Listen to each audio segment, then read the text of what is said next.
Right, good morning. Thank you for joining me. So this talk is about software architecture and specifically diagramming and describing and explaining software architecture. For those of you who don't know me, my name's Simon Brown. I'm an independent consultant specializing in software architecture. Show of hands, who here uses UML? Yeah, that's more than I was expecting, but it's still not everybody.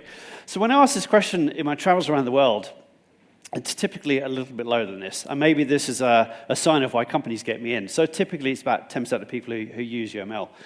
And there are lots of reasons for this. And I think I've heard every single reason you can possibly imagine as to why people don't want to use UML anymore. And there's a book about this you can go and buy. It's called 97 Ways to Sidestep UML by No Formality.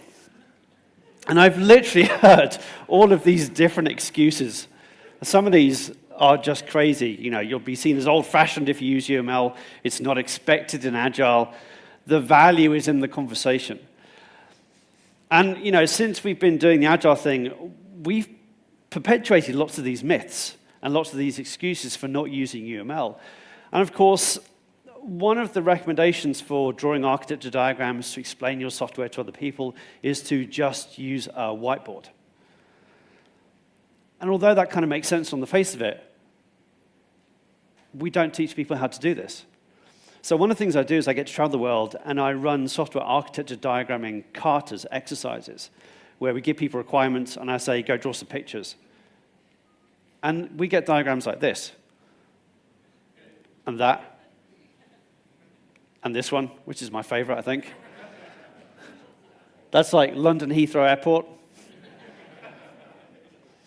This one here shows that our system does business logic. The logical view. The stormtroopers. Lots of crossing out, renaming. These are real pictures from real workshops I've run over the years. And to be fair, some of these are the more extreme diagrams because I'm trying to make a point. Let me show you some diagrams from a workshop I did last month. It's not as bad as some of the diagrams I've just shown. Part of the exercise is we switch diagrams, so every group gets a different set of diagrams to look at, and we ask them to give these diagrams a score out of 10. What score would you give this diagram out of 10? 8, 7, 6. This scored a 7. It's not great, it doesn't tell you anything. What about this one? What score would you give that? 4, 8, no, 7. This one? 7. That one? 7. That doesn't tell you anything. This one here? 7. I'm not making this up. All of these people scored other groups 7 out of 10. This one here? 7. This one here? No, 6. And the funny thing about this diagram, it actually has more detail than the others. And for some reason, the teams thought, no, this is too much and we don't understand it, so we're going to rate it lower. So this whole just use a whiteboard thing doesn't necessarily work very well. Now, the exercises I run, they tend to be quite short. They're like 60 to 90 minutes. So maybe if people had more time or they had a tool, they were allowed to use computers, they could draw better diagrams. And unfortunately, that's not the case. So if you go to Google and you do a search for software architecture diagram, it goes, sure, here are some diagrams for you. And these are all garbage as well. So they look nice. They're all, you know, nice squarish boxes and stuff, and we've got nice colors. They all have exactly the same problems as the hand-drawn pictures. We have boxes and no lines. We have different shapes, but we don't know why. Different colors, we don't know why. Different sizes of boxes. We have layers, both horizontally and vertically. We have acronyms, no titles. There's just a whole bunch of stuff going wrong with all of these diagrams. The building industry. If we look at the building industry, if you ask an architect to draw you a floor plan of where you live, you'll get a floor plan. And you can look at the floor plan and go, yes, I have windows, doors, I get this. If we were asked to draw a floor plan, we go, yeah, sure, here you go. Here's a floor plan of my house. Like, what? But logically and conceptually speaking, this makes perfect sense. So these little red dots here, that's my Wi-Fi hotspot. Because it's important. But don't ask me what the dashed lines mean, I have no idea. So I think we need to take a little bit of a kind of back to basics approach, because we should be engineers. And we're trying to be artists. And I think we should do something a bit more engineering. And the whole point of this, of course, is if we want to be lean and agile and we want to move fast as a team unit, we need to communicate well. And I've visited lots of organizations recently where their lack of communication is literally slowing them down, because teams don't have a common vision of either what they are going to build or what they are building or what they have built.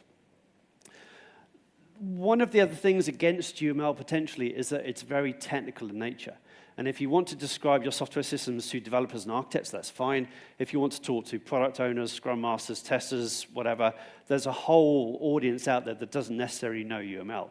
So we need to target, again, as storytelling, we need to target our stories at different types of audiences.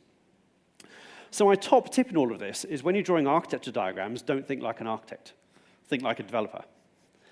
And this sounds very counterintuitive, but when I'm running these design exercises, the developers and the people who attend my workshops, they can do the design part.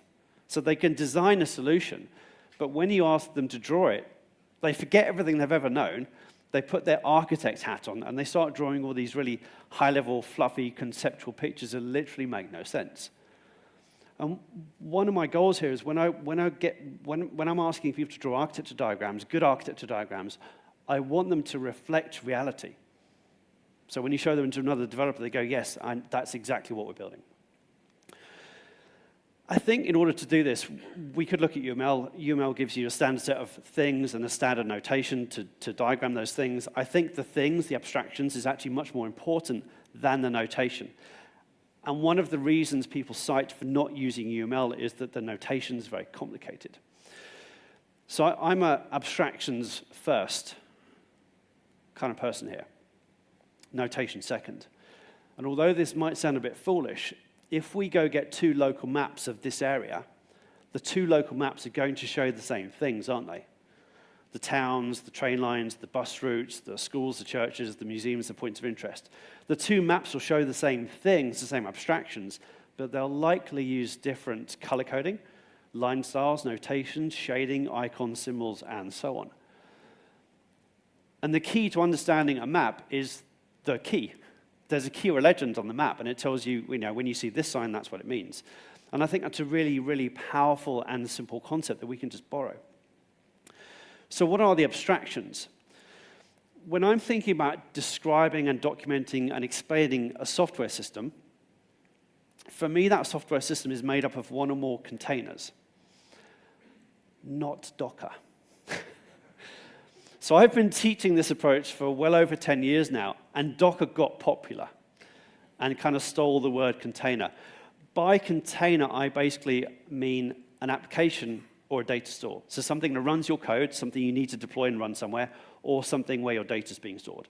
So in real terms, a container might be a mobile app running on your mobile device, a back-end server-side app, a console app, a Windows service written in C#, a Python script, a database schema, a folder on a file share, an Amazon S3 bucket, a DynamoDB, all of that type of stuff. That's what I mean by container. We look inside these containers. I'm going to say they are made up of components. So components is a hugely overloaded word, but basically what I mean by components is a grouping of stuff, modularity, nice boundary, nice, clean, simple interface, running inside a container. So that's the important part here. We've got a hierarchy. And if we look inside components, they're mostly made up of code-level elements. So if you're building your Java apps, you have a bunch of components built with Java classes and interfaces, for example.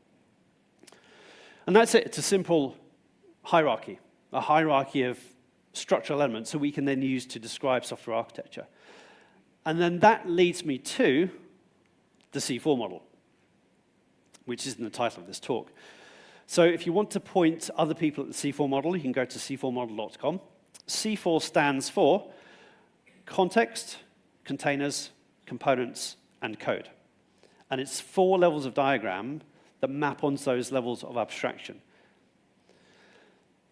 as Tendai said in the keynote, I'm going to tell you a story, and that story is going to be linear. The one thing I do not want you to take away is Simon says we must draw diagrams in this order, because a lot of people do that, and then they kind of superimpose Simon therefore says we should do design in this order as well, and that's not what I'm saying. So this is just a collection of diagrams you can draw in any order to describe your software systems at different levels of detail. That's basically what this is all about. And it's essentially, the way to think about this is diagrams as maps.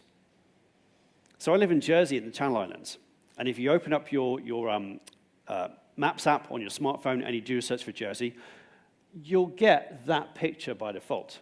So Google Maps, for example, zooms straight in and says, oh, you're interested in Jersey, this is what Jersey looks like. If you want to know what the major places are in Jersey where I live, that's useful. If you've never heard of it and you don't know where Jersey is, it's pointless. You have no context. So you get to zoom out or zoom in to tell different stories, to get different levels of information. And it's the same thing with these diagrams. We have different levels of diagrams to tell different stories to different audiences. And the purpose of this talk is really just to show you the C4 kind of core diagrams, the static structural diagrams. But once you have a good idea of your static structure, and you're able to talk about your static structure, you can then use these same concepts to draw runtime diagrams, sequence diagrams, deployment diagrams, and so on and so forth. So this is kind of a really nice starting place. I'm going to show you a bunch of example diagrams based upon an internet banking system. So imagine we work for a bank, and the bank wants us to build an internet banking system. So I'm going to start from the top, again, storytelling, and I'm going to draw a level 1 system context diagram. And a system context diagram basically shows the thing you are working on or building and stuff around it in terms of other systems it talks to and the people who use your system.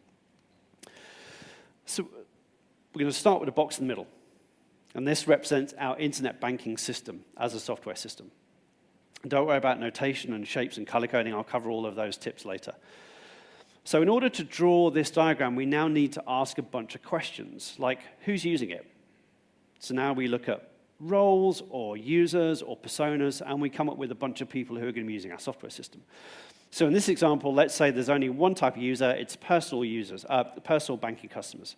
So you and I, as account holders, we want to use the internet banking system to get information about our accounts and maybe make some payments. Where does this system get its information from? Well, let's say the bank has an existing software system, a mainframe back-end banking system, and that's where all of the core banking data is stored. So we're going to have some interaction with that. Let's also imagine, for the purposes of this story, that we need to send emails to our customers. And rather than creating our own email system, we're just going to use the bank's internal email system. So that's a really nice, simple example of a system context diagram. It basically shows you that's the thing we are working on, and this is the environment, the context around it, in terms of people and other software systems. For larger environments, you have more boxes, and there's a longer question there about how do you deal with larger diagrams, and we can cover that in a Q&A if you want to. So that's level 1. It's nice and high level, nice and straightforward. Not much tech choices on here. It's great for a really wide range of audiences. So as developers and architects, we now want more detail. So what's inside that internet banking system? What tech is it made of? How does it work? So now what we're going to do is we're going to pinch to zoom in to that internet banking system box, and we're going to drop down to level 2. And level 2 is a container diagram. And this is showing you all of your apps and data stores and how they relate and run at runtime. And we're going to build this up piece by piece. So the currently empty-looking box here, that is the internet banking system box from the previous diagram. That's the thing we're going to look into. And we're still going to show the people and the external systems we have some dependency on. Caveat time, what you're about to see is how I might design an internet banking system. You might not agree with my design. That's fine. Park those thoughts. But this is how I might design the diagram. And of course, I needed to do that in order to show you a diagram. So first of all, we're going to have a deployable web application. So imagine you open up your web browser, you go to mybank.com/internet banking, you get a bunch of static content back in your browser. HTML, CSS, JavaScript. That's going to be served from this back-end web app, which I'm going to say is a Java Spring MVC app. Once you get all of this static content back into your browser, I'm going to say that actually that's going to be a single-page app, essentially running client-side in your browser. So I'm going to model that as a separate box on this diagram. So now I've got a bunch of JavaScript code essentially running on my web browser. That's my UI for my internet banking system. It's a single-page app. In this case, it's JavaScript and Angular. How about we give people a mobile app as well? So let's build a separate mobile application using, in this case, the cross-platform Xamarin Framework, and that's an alternative UI that we can present to our customers. How do the single-page app and the mobile app get data from the back-end banking system? Well, they need to go through something. So I'm going to say we're going to have a separate API application exposing a bunch of JSON over HTTPS endpoints. That's a separately deployable Java Spring MVC web application. So now we have two web applications where we're deploying server-side. You could have one, I'm choosing two. We need to sign in. So we go to the front page, we need to add username, password. Imagine we work for the bank, we go ask the bank, can we put our usernames and passwords in your back-end banking system? They say no. So we need somewhere to store our own data, so let's have our own database schema to do that. So that's basically, in this case, an example container diagram. It's showing you the various applications and data stores, the technologies they're built with, a bit about responsibilities on there, and how they connect at runtime. So each of these containers is mostly, and I'll tell you later why I'm using the word mostly a separately deployable thing. And the links, the lines between the containers are mostly inter-process communication calls, so something with a network involved somewhere, typically. So that's level 2. Let's imagine that we are now in a team and we are working on the API application. And we want to see how that code base is structured. So now we're going to pinch to zoom in, and we're going to drop down to level 3. And I'm now going to draw you a components diagram for that API application. And we're going to do the same thing. So this currently empty box here represents the API application box from the previous diagram. It's used by the single-page app and the mobile app, and we're going to add some other stuff to this picture. So you open up the mobile app. You need to sign in. So I'm going to say we need some sort of sign-in API. So we're going to have a sign-in controller. That's going to use some sort of security component, which is going to do authentication against our credentials in the database, hopefully using hash passwords and all the rest of it. Once you're signed in, you get a list of your accounts. Let's imagine that that's serviced by a separate accounts summary controller. Again, that's providing another API endpoint. And that's going to use this really horribly named mainframe banking system facade component, which talks to the horrible back-end banking system. If someone wants to reset the password, yeah, we'll give them the way to do that as well. In a more real-world example, you could see you'd have many, many more components on this diagram. And again, there's another question here about how do you deal with larger systems. But this is a nice, simple example of the components that sit inside that API application. It's at this point, of course, that we now need to start talking about lower-level tech choices. So we've got Spring Beans and Spring MVC REST controllers, and there's some other high-level tech choices and frameworks on here. If I were to open the code base for this API application, I would expect to see very clearly these 6 things somewhere in my code base. So at level 3, at the component level, your architecture diagram now needs to start reflecting your code structure at a high level. So there needs to be a nice one-to-one mapping between concepts on this diagram and concepts in your code base. Whether those concepts are language-level modules, Maven modules, Gradle modules, components, packages, namespaces, jar files, DLLs. So there has to be some organization structure which is reflected on your diagram. So that's level 3. Level 4, so I don't recommend doing level 4. I'm going to say that again, because people always miss this. I do not recommend doing level 4, because it's not worth it. And often you can just generate level 4 automatically from your IDEs.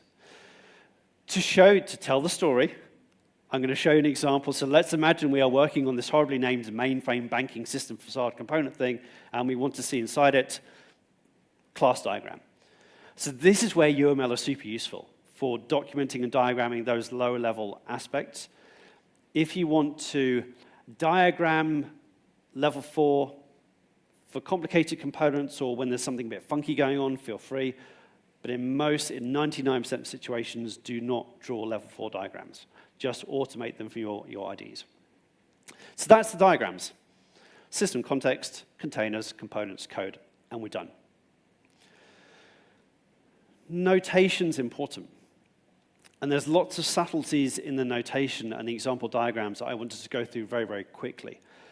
So some tips for notation. Tip number 1, put titles on pictures. And I know this sounds super obvious, but when I run my workshops, 80% of diagrams first time rounds do not have a title. And you have no idea what you're looking at. So when I'm titling a diagram, I want to be very explicit about 2 things. What type of diagram is this, and what's the scope? So if I'm drawing a system context diagram for a financial risk system, I'll literally label it like that. So I'm very specific and very clear here.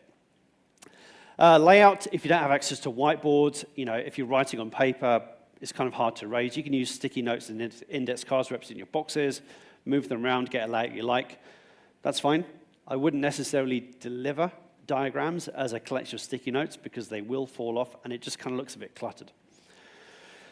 I will try to aim for some visual consistency. So if I've got multiple levels of detail, I will try to always keep my people in the same visual location on the diagram canvas, for example, and I'll try to use the same color codings and shapes across all of my levels of diagram.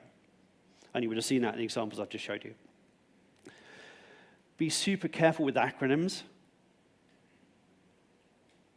If you are targeting your diagrams at technical people, like developers and architects, don't worry about explaining MVC and ASP and JDBC and all that stuff because we probably get that. Focus more on the domain-specific acronyms, the business acronyms, or the funny jargon that lives in your companies. So code names for systems or code names for teams, that sort of stuff catches out new joiners really, really quickly. Boxes and lines. So let's start with boxes or more specifically elements. When I'm drawing a diagram for the first time, I'm going to forget about shape and color. And I'll talk about why in a second, but I'm going to just draw plain, boring boxes.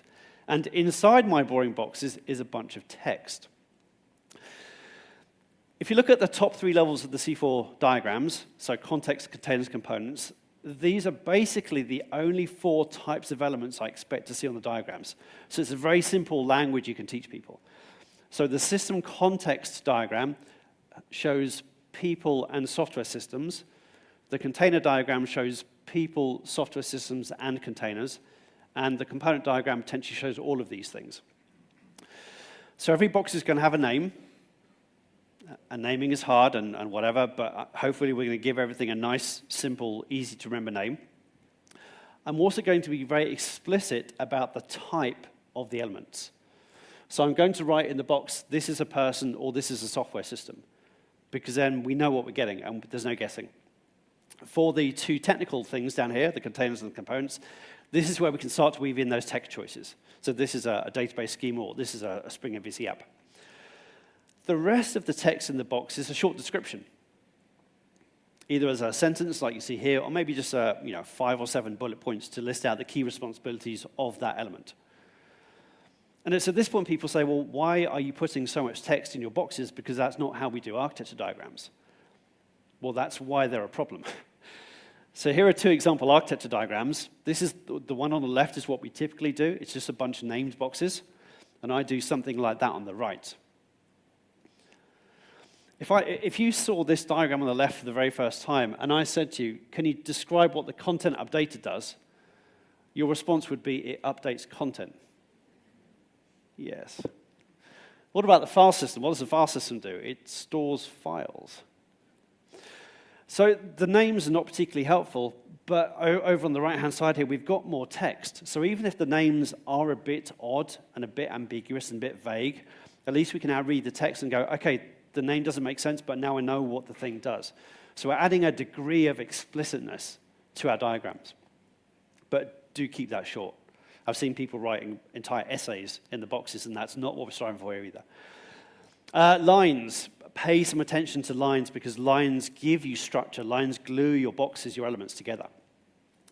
My preference here is unidirectional lines only.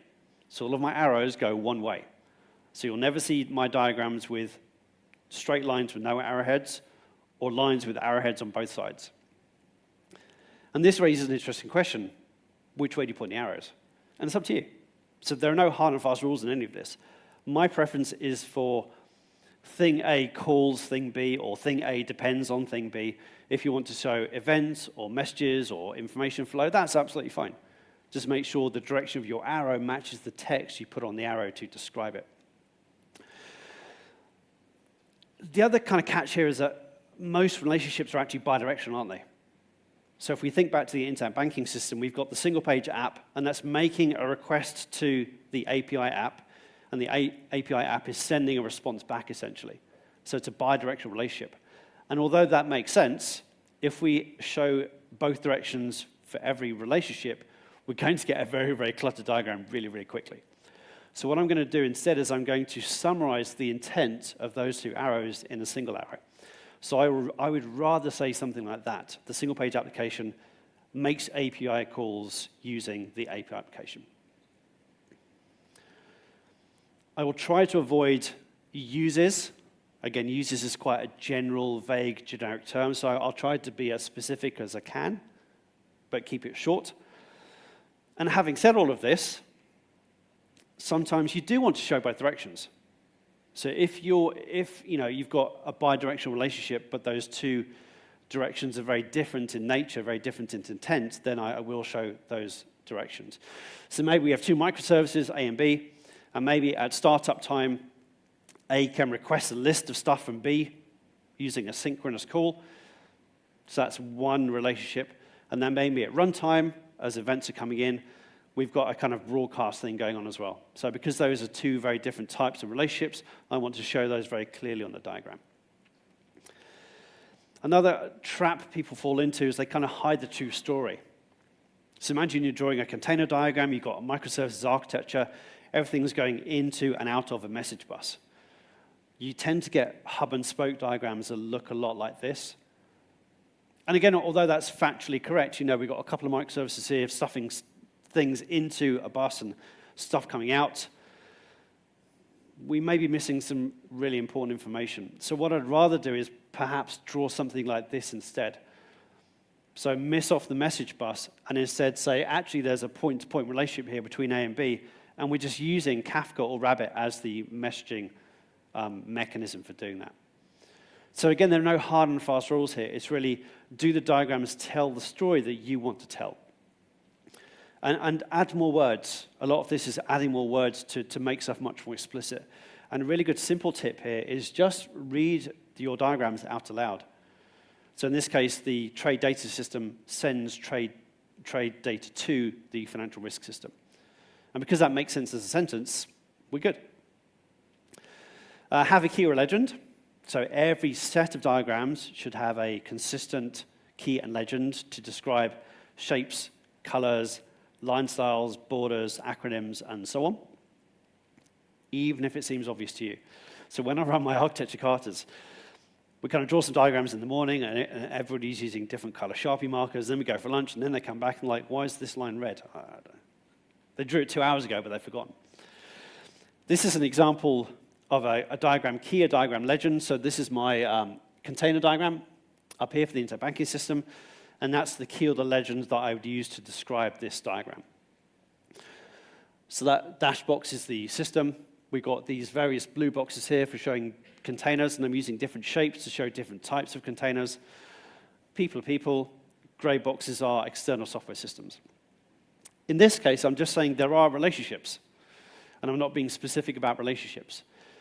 But you can be. So if you want to show synchronous relationships different from asynchronous relationships, you could do something like solid lines for synchronous relationships and dashed lines for asynchronous. And you'd have that in your key or your legend.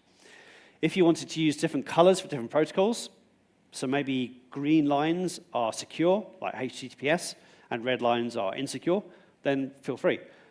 do watch out for color blindness, especially red-green color blindness, and also watch out for black and white printers, because that will happen at some point.